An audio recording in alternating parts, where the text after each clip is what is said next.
Mr.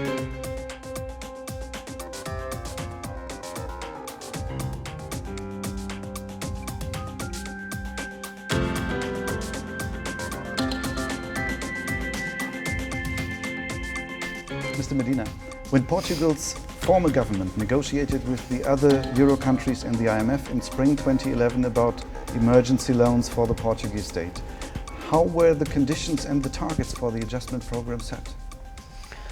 Well, the negotiation began in the spring, as you said, when it was connected with the adjustment program, even before the crisis and the rescue package, and it had, I think, three main forces driving.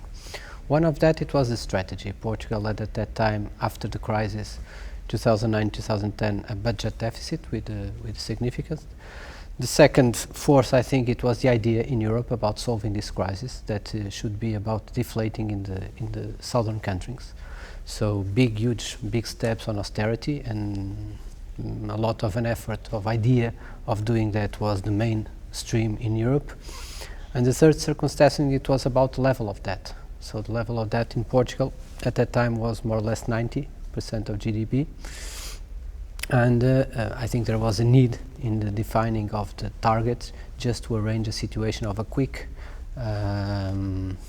put the deficit quickly down, just to allow a more sustainable path for the debt. So I think this is the main forces that shaped the targets and the original program. One of the participants told me that the then Ministry of Finance had calculated the financing needs of the Portuguese state, including the state-owned companies, at 120 billion euros for the following 3 years. But granted, were only 78 billion. How and by whom was this figure calculated? Why 78? Why not 90? Why not 100? Well, it was the result of a negotiation process. I think when we discuss a package like that one, obviously there is an interest of the parts that borrow money just to borrow the less they can, and try to have faith that things go for the better and less money is needed. So at that time, the calculated was 78 million. Billion, sorry, 78 billion. That was agreed. A lot of numbers were shaped at that time, and really it depends on how you shape the targets and how you make the needs, how you calculate. And there was some optimism, I think, and there was some optimism mainly driven by creditors when they negotiate, because everyone wants to borrow less. I was told that there was sort of an internal agreement that it must be less than has been agreed for Ireland. I don't know about that. You don't know about that? And I think that such an agreement is about nonsense. It's, I think in a situation, what was imposed, what it was needed was a clear vision of a credible path to adjustment, and then to adjust the financial package to the real need. And I think there was two driving forces. Obviously, the institutions that lend money, that want to have the smaller package that they can get, and to impose big and quicker efforts on the country that is going to use the money, as in case in Portugal. And I think that shaped the targets, and it shaped the dimension of the package. But it would mean that the targets were not developed according to what was, or were developed according to what was political convenient, for example, for the Germans or the other creditor countries and their peers, and not according to what have been economically sensible. Well, I agree with you, but there was a lot, there is still a debate in Europe. There are a lot of people that even now, after all these years, about all of the damage that was made, about all the damage that now is entering in the political system in the center of Europe. It's not only a problem in the southern Europe, it's a problem now in the center of Europe. Even now, are people even still now that think that the strategy it was right.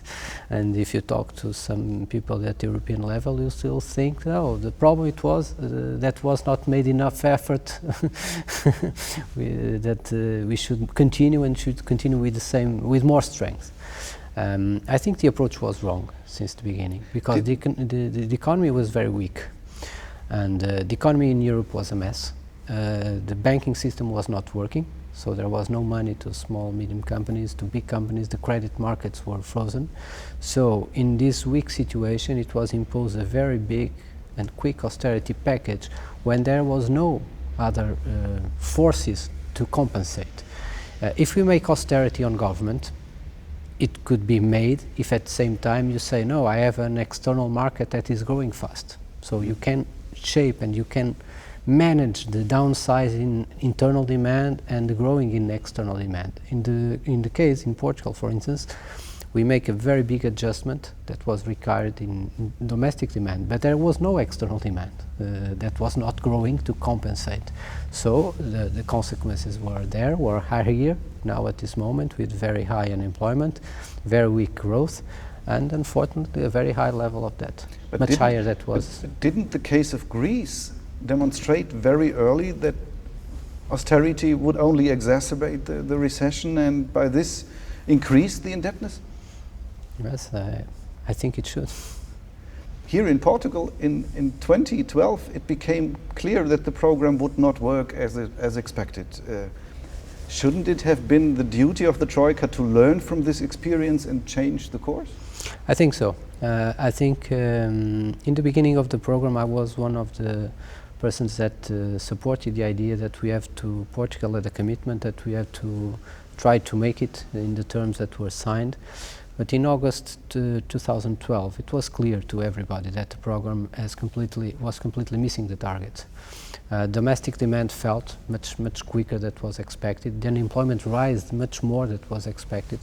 The external demand was not growing at the same level, and there was a problem in the financing of companies that it was very big and very present. At that time, it was impossible for Portugal to grow at the level that was supposed. So all the programs should have been reshaped and put on reasonable terms, much more reasonable, but that didn't happen.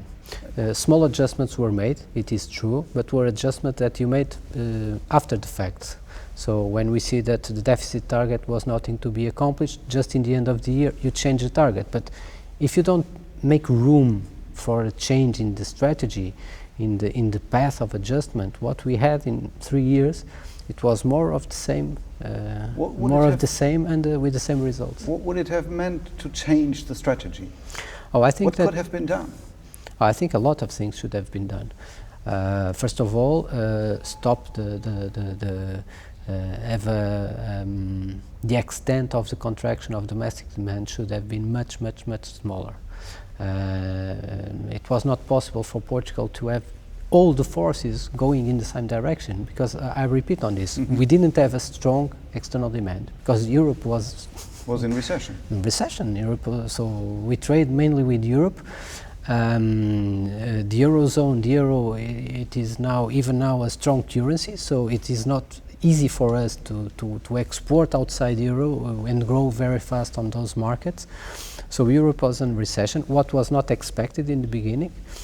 Even now we have problems with financing of small medium enterprises. If you make the price of money for companies here, it's higher than Europe for the same level of risk and same level of pattern of the company. So we should have stopped that destruction of the economy, destruction of employment, because when you enter in such a downhill, the speed of destruction goes very fast. And then you have unemployment, you have problems in social security numbers, you have problems on debt, you have problems on deficit, you have problems on debt, and now the situation that we have 130% of GDP for that. But in summer 2012, the process could have been stopped still? In my opinion, yes. In my opinion, it was the time that all the figures and all the main forces in the economic situation were present, were evident, and they were not tackled at that time. Do you have an idea why it was not tackled? I think because the people that were driving the car, they had an idea, and some of them still have now the idea that strategy, it was putting down the deficit, putting down the government, and then structural reforms, whatever that means. So that was the strategy, and people in the misregarded the evidence, the numbers, the social reality, the political symptoms. People just didn't care about that. The people that were in charge, that were driving in Portugal, but also in Europe, disregarded that situation and said we should have to continue. But to change or to shape the course and the program would have meant that more credit needed to be granted to Portugal, no? Probably it could have been one. Obviously, one possibility was that. Other possibilities, they were possible, because if we lessened the destruction in economy, it would be much easier for Portugal to achieve even the numbers in deficit targets. Because if you see the impact of the measures that we took to get the deficit budget down were incredibly higher than the results that we have. So we had a lot of destruction in the path. I think it could have been achievable, less dramatic try to reduce the deficit, and I could probably have much better results at the end, because unemployment could have been lower. So if you have lower unemployment, we pay lower unemployment benefits. Yeah. So it's not a self-fulfilling tragedy happening. But probably I agree with you in the sense. If the strategy was another different things should happen in the middle. Yes, probably. The figures are one. The interest rate of the loans are other. The maturity of loans it's another. And many of the things that change in the program, if they change in 2 or 3 years, if they had been changed in one time, in a scale, in a dimension that could have made the difference, I think we could have a different pattern of adjustment. Just look about Greece. Greece now has made restructured the debt, had enormous amounts of situations of changement. Imagine that the same options that were made after 2, 3 or 5 years of crisis, those decisions had been taken in the beginning. Probably you'll just need 10% of the effort just to save the country. Because the question, when you take the decisions after the damage, if you don't make the decisions as time goes by, the dimension of the package that you need grows. If somebody of the EU Commission's delegation would sit here with us, he would say, well, what do you complain about? Your government has access to the capital market again, so the basic problem which started the crisis has been resolved. So the program was a success, wasn't it? No, I don't think it was a success. I don't think it is a success. What changed the situation, it was not a program. What changed the situation in Europe was the decision of ECB.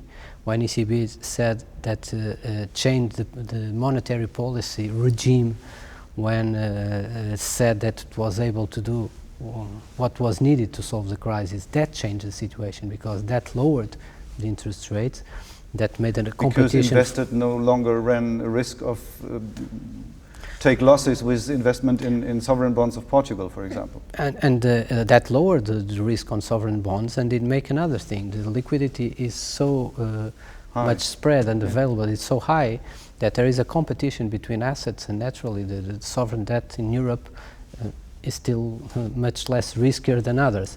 And even if people discount awful events on debt, even in that situation, investing it's profitable, because there is no many assets, much more many assets where that investment can go. So that was the changement in the situation, not the program. Because if you look to the program and if you look to the situation, we have now a much higher debt. We have still a deficit, but we are with very low growth, and we have an high unemployment. So we have a dynamic of that between low growth and high interest rates still. That is, it's not a good dynamic. So we are not in a dynamic of high growth, low unemployment. That would have been a successful program. And let me just recall you, when the program was designed, the first targets of the program was in the end of program, the economy it was growing 2.5%. So that was a successful program, a program where at the end the economy was growing, debt was reducing, and unemployment was coming down. That is a successful program. That's not the case that we have here. So the whole initial program was sort of an economic fairy tale. I think the strategy proved completely wrong. The strategy of deflating in the south, deflating in the countries of and put all the burning in the southern countries, dealing with this crisis, it was not a feasible and a reasonable solution. Even if a country like Portugal, we just follow all the measures, follow all the decisions, make the cuts, have employment. We made everything that was supposed. We made everything that we agree. We made much more that was agreed.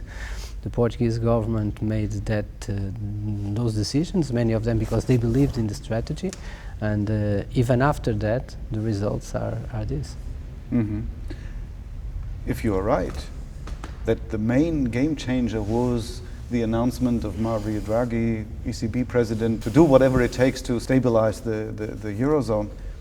If this was the game changer, it would mean that if it would have been done from the very beginning in 2010 already, the whole crisis would not have happened the way. Exactly. Let's just return to 1996 when the story for Portugal, this history for Portugal begins.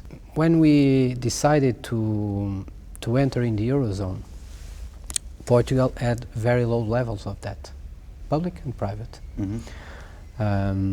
And then, when the euro is created and Portugal enters the monetary union and begins the process to the eurozone, the interest rates for Portugal, they begin to low a lot, and they kept since from the beginning at levels of very, very low levels.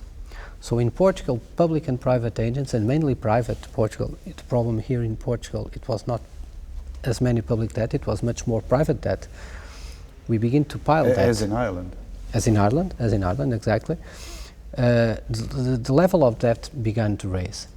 But this raise in debt was not followed by a raise in interest rates.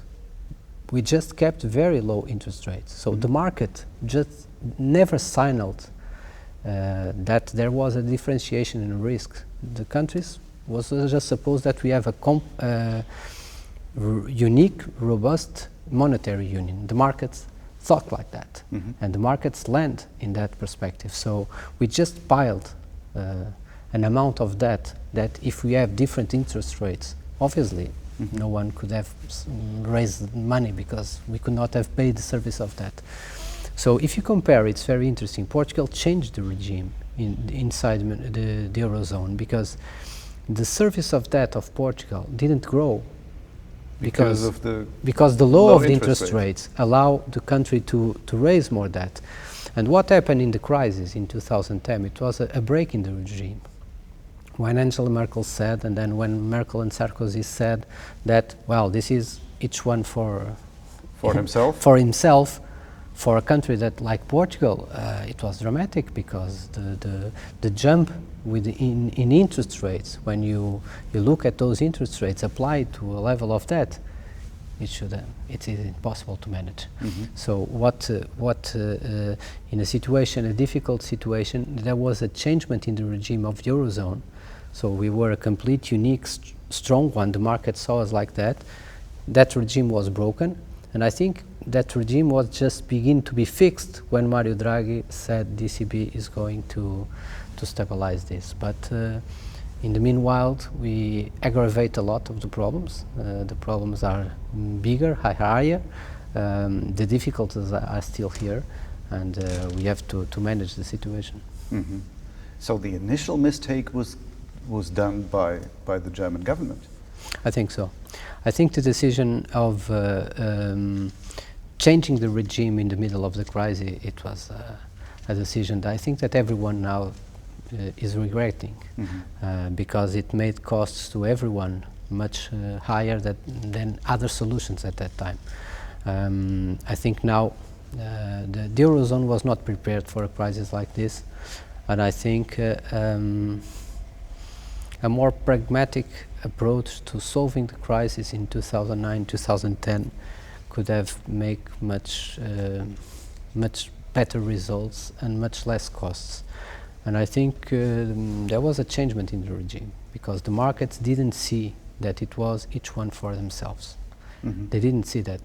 They thought for a long time, even after. But it was stated in the Maastricht Treaty, no? It was stated in Maastricht Treaty, yes, it is sure. There is the no bailout clause. Huh? No bailout clause.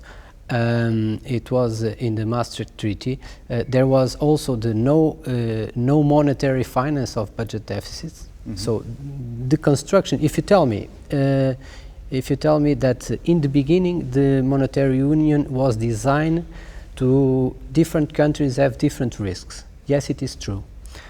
But what happened in the 10 years prior to that, it was that the markets didn't differentiate the risk. And the markets, if you see the risk level for German bonds, Portuguese bonds, Greek bonds, Italian bonds, France, etc., they are almost alike for more than 10 years, 15 years. They are all very, very low, just small distinctions, because the European Central Bank accepted all the sovereign debt as collateral, as the same risk. So the markets just began arbitrating and buying and selling that, and then lowered all the bond level interest rates to the same. I'm not telling that it is a good solution. It is not. It was not the idea that the founding fathers of the monetary union thought that happened to be, but it was what was happening. And in 2010, in the middle of crisis, you break that reality and you say, no, hey markets, just look, each one has to take care of themselves. So when you make that after the Southern Europe, all Southern Europe had piled a lot of debt of central countries that originated in the central country, you create an impossible situation is to deal with very high levels of debt with very high interest rates. So you cannot change the regimes. We could have tackled with both different interest rates in the beginning and much smaller levels of debt, small interest rates and very much higher levels of debt. We cannot take is the third situation that we were put, high levels of debt and high interest rates. It's an impossible situation. It was like throwing fire in a lake of gasoline. Yes, it was. Apart from the austerity, the program obliged the government also to sell nearly all state-owned infrastructure to investors of all kinds. Why did you, the Portuguese side, agree to this after the country had already some bad experiences with privatization? Well, in that part, I agree in the sense that when we have a debt that is high, and that when we are in the situation of not having access to finance, obviously we have to make our efforts to lower the debt. So the privatization program has the intent of lowering the level of debt. So in that sense, it was one of the things it was in the program, and in a situation of crisis it's difficult to preserve the actives and say we need more money. I can agree if someone says I don't want to lend you the money, you just have to solve the problem. So it was that reason the privatization program was accepted, and I think it's reasonable if we have to sell some goods to reduce that level in a situation of crisis. But that's the reason that field entered the program. I understand the logic, but with forced sales in the midst of recession, you can achieve only very low prices. Isn't that against all economic logic? No, yes it is, and in the same areas I personally don't agree that we have to make those sales, because if you see in other countries they are not private owned, and there are a lot of risks of having private owned companies in a number of that areas. But it was in the beginning of our conversation, it was in the logic of the program, just to achieve a situation of reducing the debt very quick, and that was needed to reduce the deficit, and it was needed to sell state companies to achieve that. In my opinion, I can understand the logic, I can understand the idea. I think it's wrong when we put so much pressure in so short time, because we don't make the good businesses. We don't make the deals that we should have made in normal circumstances, and we don't make the deals at good price that we could have made. And there is one characteristic in Portugal that it's completely different from Greece. The dimension of public-owned companies is much lower than the other. We made the big privatizations, the banking system, communication system, they were all made in the 90s. So there is no comparison. When we are talking here, in Portugal is companies that, for instance, the infrastructure of the electric system. We are just talking about the bone, that it's not about some extraordinary properties that the government have. We don't have that. And as a result, now 2 Chinese state-owned companies own and run the electricity system of Portugal. Isn't it crazy to call it privatization and sell such a strategic asset to the Chinese state? Well, it's one of the consequences of the program. When the program was negotiated, how were the priorities set about the distribution of the burden of adjustment among the different groups of society? Has there been considered that the burden needs to be distributed just and equal? There was that concern when the program was designed. I think that concern was somehow lost in the execution of the program, because when there are very demanding targets and where very demanding pressures on time, I think in a certain time the government that is in power just has to take the measures that it can. Obviously, probably tries to have a concern of distributing, but the costs. But in the middle of so many measures and so many difficult measures, and so pressure to have a result, I think in the middle you lost something. Justice. Justice. But it fired back, no? When later the Constitutional Court judged, I think 8 times, that the measures taken to cut pensions and wages of public employees or to change the labor code were unconstitutional. Do you know an explanation for this clash between the government and the judges?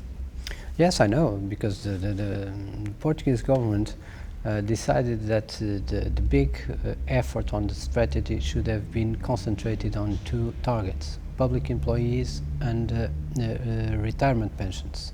And what the Constitutional Court ruled out, that you can make specific targets to support the burden. What the Constitutional Court ruled, it says, okay, if there is needed to cut, the burden should be shared. That was the message of the Constitutional Court. You cannot have specific targets on society that are supposed to have a much higher share of the burden, and mainly on pensions. And the decisions of the Constitutional are very clear, that you could not concentrate, because in the budget the pensions are expenditure. You cannot sell just to fulfill a bureaucratic approach that you have to cut expenditure. The government cut the pensions, and the court said it is not acceptable, and in my opinion the court was very well at this time. Would it not have been the duty of the Troika's officials to press the government not to violate their own constitution? Well, I don't think that the Troika had that approach. I think the technocratic approach on the execution of the program was much stronger. The approach of we just want you to cut expenditure, and you have to cut expenditure, but in every budget, in a German budget, in Portuguese budget, in all civilized European countries, a big part of the public budget is about pensions. So at a certain time, if you say that strategy is you have to cut expenditure, and the second sentence says you have to cut a lot of expenditure, the third consequence is that you cannot make that if you don't cut pensions. So that was the reality that was posed here in Portugal, and that's the reality that the Constitutional Court said you cannot make it. Well, as far as I've understood, the judges not said that you cannot make it. The judges just said you cannot make this alone and let all the other incomes untouched. Exactly. So you have to tax, for example, capital gains or property or whatever it takes to make it more just distribution of the burden. Exactly.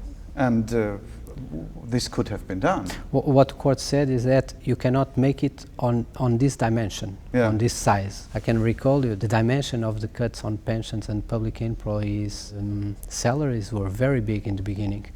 In the first year, in 2012, for instance, in the salary of the employees, you just cut 2 months of payment. So it was a very big cut. What the court said, you can make it, you cannot make on this dimension because it is not fair. And it says, obviously, you have to make fair decisions in the distribution of burden.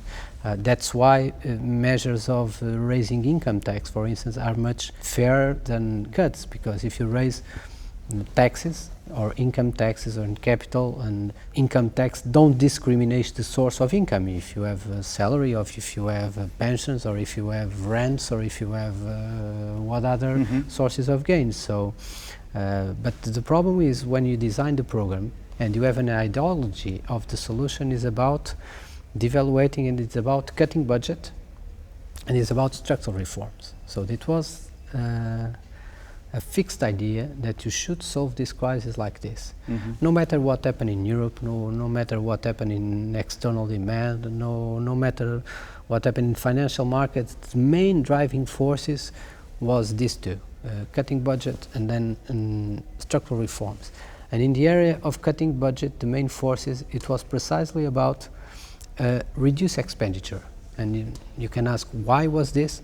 Pure ideology. There is no good answer to say to someone why you should make an adjustment by one side or the other side. You have very successful cases of countries that have very competitive economies with high share of public expenditure, and you have very successful with less. You don't have a case, but there is an ideology that says the good, it's less state, less government, less. So there was a combination of things. There is a hypothesis. What's the reason? The hypothesis is that you may call them market radical elites and their right-wing conservative parties.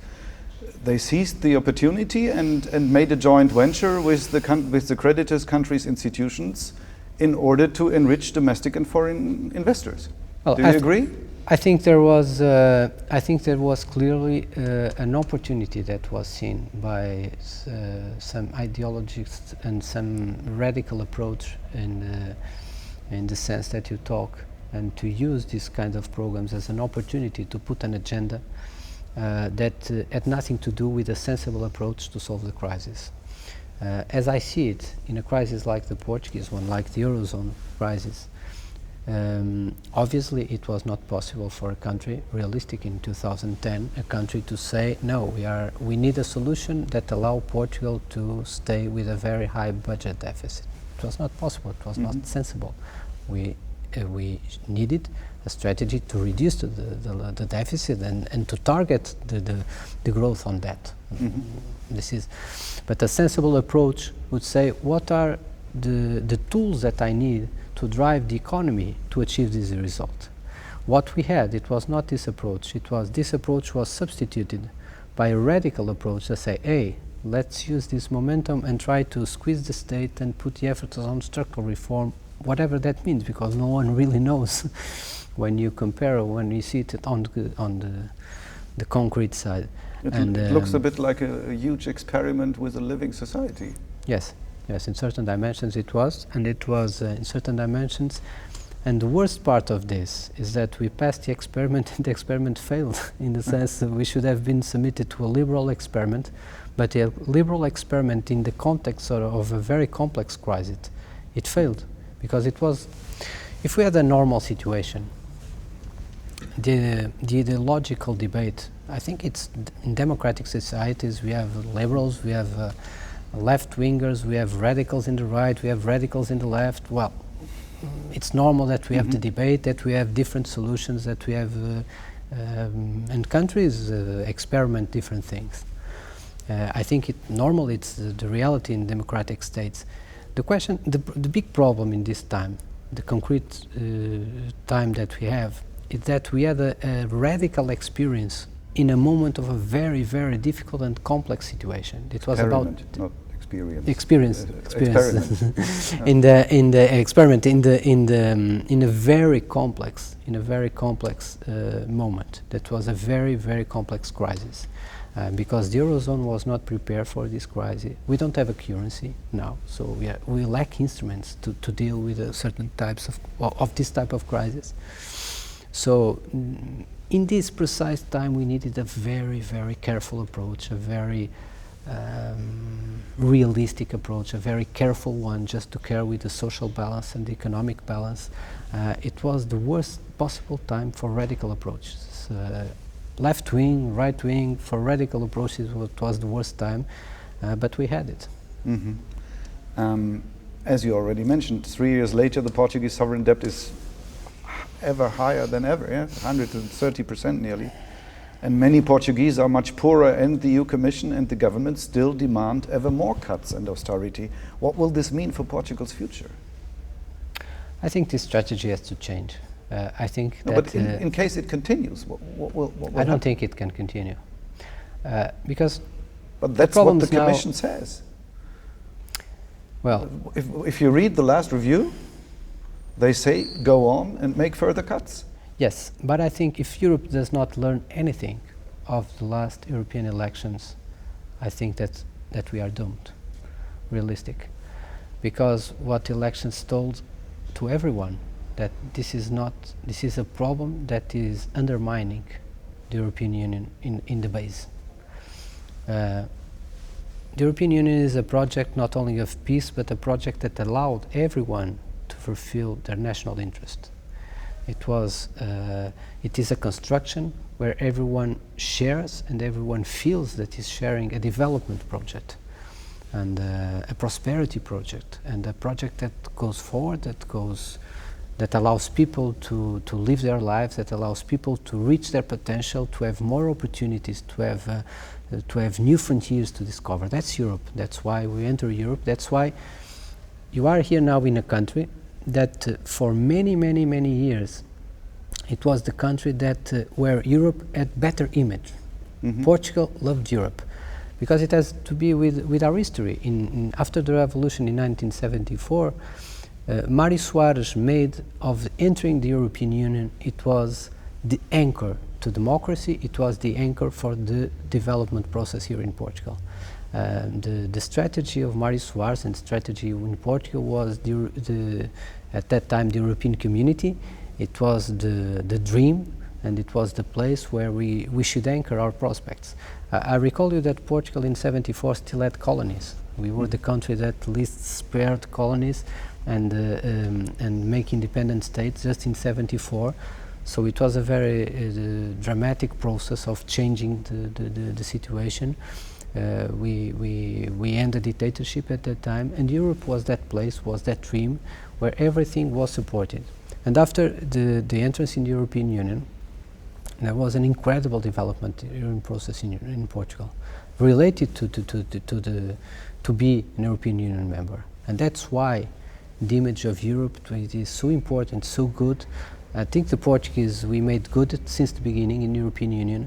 We tried to reach solutions for everyone. In the presidency in 1992, in the presidency with António Guterres, in all the time Portugal made an effort to be a good partner, a good European partner, a good European partner, a fair European partner. We never tried to have a share with mental problems about Europe. No, Europe for us it is a very good dream, very good reality for many years. And I think what's happening now in Europe is very damaging, and we are in a very risky situation because Europe is not becoming that place anymore. By the contrary, in the last years, Europe it is the place of it is not the place of the opportunities, it's the place of impositions and regression. When you talk about Europe, is what you say. The reports say you have to cut. The reports say you have to. And if you say, no, we are suffering, and then we are going to have a prize, we are going to take a medicine, and then we're going to improve our situation. The reality is not that. Do you know what happens when I write a commentary or an essay in this sense of what you have said right now? Do you know what kind of answer I get from German readers? They only want our money. Oh, it is not. It is a very unfair vision about that. But that's what most of my fellow German citizens believe. They really believe that. I think this is a time that the political elites have to do their work and to really explain and talk fair to the people and explain to people this is all happening about. And I think in many countries this crisis was used for small politics, and it was used for smaller gains, and the answer to populistic and nationalistic approaches were used. I think this is the time that we need statesmen, and just to explain people why this happened and why it is happening. Portugal, we don't need German money. We don't want German money. It's not that. I just tell you, Portugal, we just piled that by the sense. It was that was come from German banks, French banks, investors that want, because we had this regime in the Eurozone. If this regime was not that, probably the debt, so the investment opportunities in the center countries was much lower here. And if you go to the Portuguese streets, if you go to everywhere, what you see is German cars, it's German products, French products, Spanish products, it's Italian products, it's European products. So we with our money, we buy products from all Europe. Mm-hmm. So we are not talking about this. You are here in a country that we are the oldest European country, and we are the oldest European country with separate borders. For many decades and more than centuries in our lives, we had a very independent approach and a very careful and separate approach. We didn't depend on foreign money. We don't depend on foreign money. It's not our strategy. But in order to overcome the current dire situation and this depressed economy and the loss of confidence and the loss of stability, for example, in labor, in order to overcome this, you need money to invest, don't you? I think that Europe... And where could this money come from? I think in the situation that we are now, that Europe is now, it's happening each time that the time passes. And someone recalled yesterday that more than 30 summits were made since the crisis began. And probably we need more 30 to solve the problem, but each time that we delayed, each time the price is bigger. And people now are quieter, because people say, well, lower interest rates, there is no drama in the... I think this is just the midterm. This is just when... It's an illusion, no? Because I think this is an illusion, because the situation is not... And the people are suffering, the unemployment is high, you see the right-wing, extreme right-wing raising all over Europe. You didn't fix the financial system. You didn't fix the European zone. And I think the European zone, to be fixed now, it costs much more than it costs. It would have cost 3 or 4 years ago. And I think now that we need at European level to think what it would be a Marshall Plan for investment and for raising demand. I think it should have been made, it needs to be done with a very combination of financing sources. But I think the southern economy is needed. In Portugal now there is no money to invest, there is no capacity to invest, and probably in the European Union certain kinds of solutions are going to be necessary if we want to sustain the idea that Europe is going to stay together and that we are going to run in the same direction, in the same way.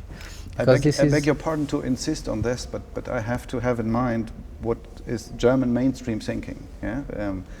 And I can read it always on the commentaries on my stories. And the German mainstream thinking is they are over indebted and debt cannot be resolved with more debt. But it should be, huh? The problem is that Portugal, we began with problems on growth since we entered the Eurozone. And soon after, in the beginning of the first years of the Eurozone, we grow very, very fast, but based on civil construction, on construction buildings. But in 2001 it has stopped. So the problem is that entering in the Eurozone didn't cause the process that everyone thought that it could have been. That is, the Eurozone did not make a convergence process of countries and regions to development. The idea when the euro was made, it was the simple fact that lowering the interest rates on peripheral countries could have jumped the growth and make the investments that were needed to reach the more rich countries. That was the debate in Portugal at that time. I think it was a debate on all Europe. It was a main argument to build the single currency. I think at this time it's easy to see that that process did not happen. Well, but what can be done now? I think we have to build those solutions, and there are many things that can be made to balance that situation, and many of them, they are not just simply raising foreign investment here in Portugal. I think that's necessary. I think we need, the Eurozone is creating differentiation in the countries. We are not running faster to catch Germany now. Now we are lagging behind. And that's the situation. For many, many years, for I think almost all years since we got inside the European Union, we all were catching up years. In Portugal, we just discussed the rhythm before. Are we catching up? In 10 years or in 15? 15 years, in 20 years, 15, and people were just saying, how fast are we running? The situation now is that we are lagging, and we began lagging inside the Eurozone, because the regime showed that it was very difficult to aggregate. The Eurozone was, the Euro proved to be, and the way it happened in these years, a very strong currency for an economy like Portugal. So, and there was no other instrument inside the Eurozone to correct that circumstances. And I think for the Eurozone to be a place where every country can be inside, I think we must figure and design mechanisms to put all together and all in a positive way. Some of them are that, but others are not. For instance, we look at the external imbalance of Portugal. It had been 10% for some years, but we have to look to German surplus. For instance, if Germany raises domestic demand, for instance, it helps Portugal. It's not putting money on Portuguese, it's putting money on Germans. If German salaries were raised, if German domestic demand raised, it would have helped Europe. It's not possible in European monetary single union to have very large debt, external debt countries, and other countries that are very large surplus. Yeah. So when you have an economy, and when you have a thinking or a strategy that you just look to the deficit side, it's not possible. You have deficits in one side because you have surpluses in others. So there are lots of combinations of policies and arrangements that could have that are needed to be made to fix the Eurozone and to make the Eurozone a place where all can reach and all can feel comfortable of development and to fulfill their hopes and to fulfill their aims of prosperity. And if we are successful, if we understand this in Europe, in Germany, in Finland, in France, in Italy, in Portugal, we can have a prosperity together. If we don't understand this together and we don't make all the efforts to explain to our citizens in all countries that this is what is all about, I think this project, we should be afraid of what is going to happen, because this reality is not sustainable for very, very long period without problems. And I think if people really listen to what happened in the last European elections, I think we can manage the solution. If we think that this is business as usual, just continue with the same strategy, just putting reports and saying cut the budget and have structural reforms, I think this is not going to end well. Thank you very much.